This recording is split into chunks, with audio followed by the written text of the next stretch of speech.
Hey, what's going on, everybody? My name is Anthony, and this is On the Block Sports Chiefs. You can find me on Twitter, and I'm going to put that at the bottom of the screen there. That's at Anthony D. Hatton 2. Now, this video here, we're going to go ahead and get into the Super Bowl 57 positional breakdown. We've already did a video on the offense. You can find that linked in the description. But today, we're going to go ahead and get into the defense, as I just mentioned before. Well, as we all know, the Kansas City Chiefs and the Philadelphia Eagles are going to be playing in the Super Bowl 57. This is going to be a tight, exciting matchup. The five positions that we are going to look at here, we're going to start off looking at the defensive tackle, defensive end, linebacker, corners, and then we're going to focus on the safeties to go ahead and round that out. That's five positions that we're going to break down and compare between the two teams. First, for the defensive tackle position, the Kansas City Chiefs, they have Chris Jones, and they also have Colin Saunders, Derek Nottie. That first man that we mentioned there, he was Chris Jones. I'm sure he has become a household name. If not, he will by the end of this game. He was third in Defensive Player of the Year, voting 15 and a half sacks. You're talking about 4 pass deflections, 2 forced fumbles, 2 fumble recoveries. For a defensive tackle to actually get 15 and a half sacks, you're talking about a man who is dominating the offensive lines. We're going to look a little bit more into those accolades. I just mentioned that he was third in Defensive Player of the Year voting. He was also first team All-Pro, which is his first All-Pro honor. He has 4 total as the second team, but this is his first time actually being on the first team. And he was a Pro Bowler for the 4th time. So that's going to be the Chiefs' side of things for the defensive tackle. For the Philadelphia Eagles, they have 2 defensive tackles. They're deep, so they do go a little bit more than that. But their top 2, as we all know, Fletcher Cox. He is a little bit up there in age at 32 years old, but he's still putting in work. 7 sacks. You're talking about a forced fumble. Although he did not get awarded with any NFL awards this season, you're talking about somebody who has been a Super Bowl champion. He's been an All-Pro 4 times, and he's also been a Pro Bowler 6 times in the past. So they do have Fletcher Cox, and then you also have Javon Hargrave. Javon Hargrave, he actually did more work than what Fletcher Cox did for the Eagles. At defensive tackle, 11 sacks is really good. And then he also just had a great season in general. 60 tackles, which means even though he's a defensive tackle, he moves around a lot. 2 pass deflections, 2 fumble recoveries. He really had a great season. Once again, he was not awarded with any NFL honors, just like Fletcher Cox. So with that being said, we are going to look at the defensive tackle position at who is actually dominant. So that is why we are going to give the defensive tackle position a nod for the Kansas City Chiefs. You have Chris Jones, Stone Cold Chris Jones, the leader of Sack Nation. He's just a dominant game wrecker. When you talk about game wreckers, you need to double team them. And if you don't have a game plan, even if you do sometimes, but if you don't, then you might as well just go ahead and chalk up an L. Let's move this on to the next position, and that is at defensive end. So defensive end for the Chiefs and for the Eagles, you're going to see a little bit of a difference here. The Kansas City Chiefs, they go 4 deep at the defensive end position. Frank Clark, George Karlaftis, who is a first-round rookie, and then you also have Carlos Dunlap, who is a veteran, and you also have Mike Dana. So each of those defensive ends, Frank Clark, as we all know, he turns up in the postseason every single year. He may disappear sometimes during the year, but by the time postseason comes, Frank Clark, he's 3rd in NFL history in postseason sacks at 13 and a half. There is a reason for that. He just has a motor for the time whenever the game gets the biggest, when the lights shine the brightest. That's when Frank Clark, the Shark, kind of just makes his presence felt. So then George Karlaftis, he came through at the end of the season. He really put in some work. 6 sacks. Carlos Dunlap had 4 sacks. And then you also have Mike Dana, who had 5 sacks. So the Chiefs, they go 4 deep at the defensive end position. When you compare that to what the Philadelphia Eagles have, they have 2 defensive ends who both had 11 sacks. The first one we're going to look at here is Brandon Graham. He's a little bit older, but he did have 16 quarterback hits, 2 forced fumbles, and 11 tackles for loss. He definitely did some damage at the defensive end position. But on the other side of things, Josh Sweat, I'm surprised he was not rewarded with any NFL awards. He had 11 sacks, as I mentioned before, 23 quarterback hits, 15 tackles for losses, and I'm surprised that once again he was not recognized by the NFL. With that being said, the defensive end position, we're going to go ahead and give the nod to the Philadelphia Eagles. So that next position that we are going to look at is linebacker for the Kansas City Chiefs. The reason why I keep putting them first is because technically they are the away team. Nick Bolton has been the middle linebacker. He's grown in his role and he's put in some work. 180 total tackles, was second in the NFL this year, and he also had 2 interceptions, 2 sacks, 3 pass deflections, 1 forced fumble, 9 tackles for loss, 6 quarterback hits. The list can go on and on. I am surprised that he was not recognized just by the sheer fact alone by the NFL whenever he had 180 tackles, which, as I said before, was second in the league.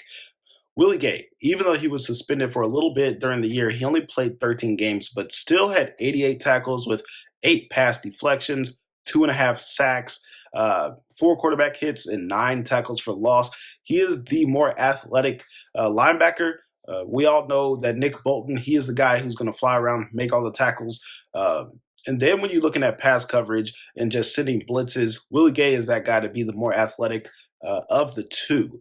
And then pretty much after that, Leo Chenal, Darius Harris, they're the backups. But when you're talking about the Chiefs linebackers, you're really looking at Bolton and Gay.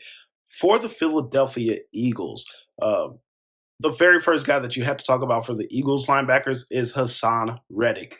Haason Reddick, he just went absolutely bananas this year. When you're looking at a pass rusher, he is the epitome of what a pass rusher should be. 16 sacks, 26 quarterback hits, 11 tackles for losses, and he led the league in forced fumbles. He had 5 forced fumbles. So that is somebody who had his 3rd straight season at double-digit sacks. He was 4th, right behind Chris Jones in Defensive Player of the Year voting, which is amazing. That means that he is also a game wrecker. If you don't have a game plan for Haason Reddick, you can go ahead and chalk that up for the else of the Chiefs. They really need to pay attention to that man right there. He was given his first rewards at being a second-team All-Pro. He was also nominated as a Pro Bowler. And also for the linebackers with the Eagles, you have TJ Edwards, who racked up 159 tackles himself. He didn't have any forced fumbles, which for a starting middle linebacker, you would like to see that at least have something in that category. But he did have 10 tackles for losses. In my opinion, you're looking at Nick Bolton and TJ Edwards. They're going to pretty much cancel each other out. And then you have Haason Reddick and Willie Gay, who Willie Gay is really good, but Haason Reddick is just that dude. So whenever you compare the two teams at the linebacker position, we have to go ahead and give that nod to the Philadelphia Eagles. So if you're counting here, defensive tackle went to the Chiefs, defensive end, and also the linebackers went to the Philadelphia Eagles. Now, the very next position we are going to discuss will be the cornerbacks. For the corners, the Kansas City Chiefs, they have L'Jarius Sneed, who is really a Swiss Army knife. L'Jarius Sneed does everything for the corner position. He can go around and cover any team's number 1 wide receiver. L'Jarius Sneed, if we're looking at his statistics, he had 108 tackles, 11 pass deflections. He had 5 tackles for loss and also 5 quarterback hits. The Chiefs will send him on blitzes, 3 interceptions, 3 forced fumbles, 3.5 sacks. So you're looking at somebody who really does everything from the cornerback position. I'm really surprised that he was not awarded with any NFL honors as well. But if he keeps up the same production for more years, I can expect that to happen very soon.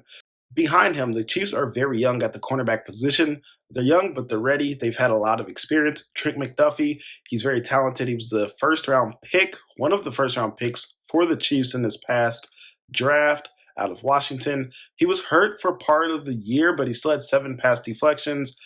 He tackles really well, 44 tackles.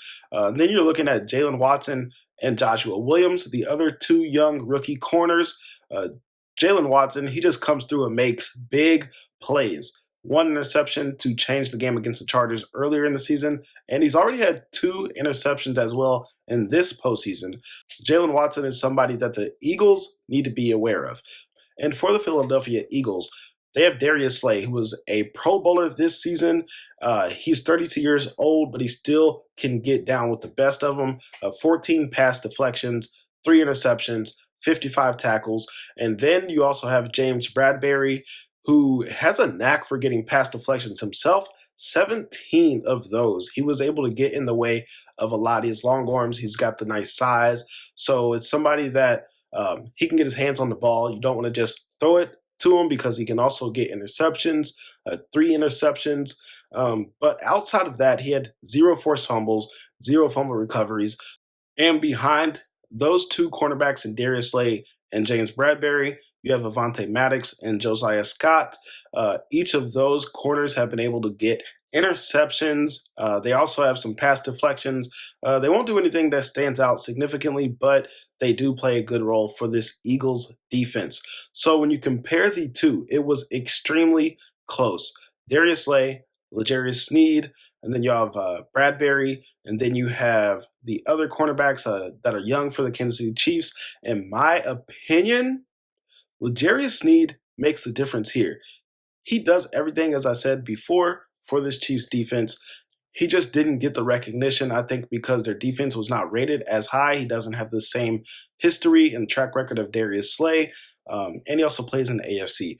In my opinion, the nod here will go to the Chiefs, and you now have 2 in favor of the Chiefs, 2 in favor of the Eagles. That brings us to our last position for the safeties, and that's going to be the tiebreaker here. For the safeties, Kansas City Chiefs, they have Justin Reed, who was acquired from the Houston Texans, Juan Thornhill, and Brian Cook is the other safety. He's a rookie. He plays a lot now, especially at the end of the year. He did force an interception in their last game against the Bengals. So Justin Reed, 83 tackles, 0 interceptions is a concern. But he has been making a lot of tackles, 7 pass deflections, 4 quarterback hits, and he also has a sack. Juan Thornhill, he's a guy who can go from sideline to sideline. He had 3 interceptions himself with 71 tackles, 9 pass deflections, 4 tackles for losses. And also had a couple quarterback hits and a sack as well. Those 2, Juan Thornhill, Justin Reed, are the safeties for the Chiefs. That brings us to the Eagles. You have 3 safeties that the Eagles have. Kaiser White is one of those safeties that play a lot for the Eagles. He had 110 tackles with 7 pass deflections. C.J. Gardner-Johnson, he had 6 interceptions on the season. That is league-leading 6 interceptions. So C.J. Gardner-Johnson, he had 8 pass deflections, 67 tackles, 5 tackles for losses, and 2 quarterback hits.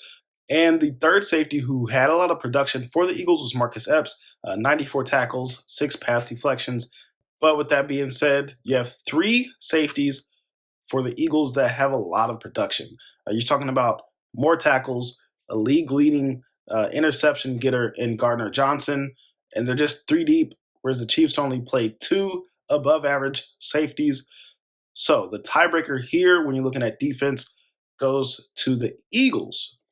Alrighty, so here let's give you guys a quick recap on the positional breakdown for Super Bowl 57.